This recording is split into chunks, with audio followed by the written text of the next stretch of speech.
तीसरी आलमी जंग जिहड़ी आ मैनूं नज़र आ रहा कि शुरू हो जानी आ, क्योंकि इसराइल ने सब तो पहला ईरान ते हमला किया और उस दे जवाब दे विच ईरान ने फिर इसराइल दियां चीकां कढ़ा दित्तियां।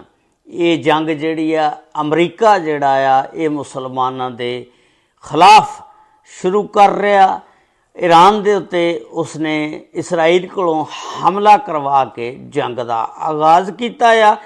उस तो बाद फिर ईरान ने जवाबी कार्रवाई दे विच इसराइल दियां चीकां कढ़ा दित्तियां। उस तो बाद फिर ईरान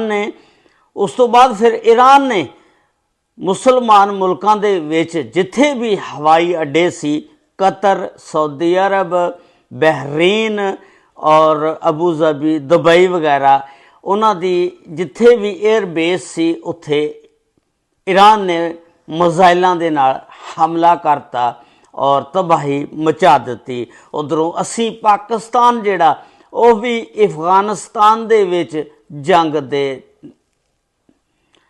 उधरों पाकिस्तान ते अफगानिस्तान की भी जंग जिहड़ी आ शुरू आ।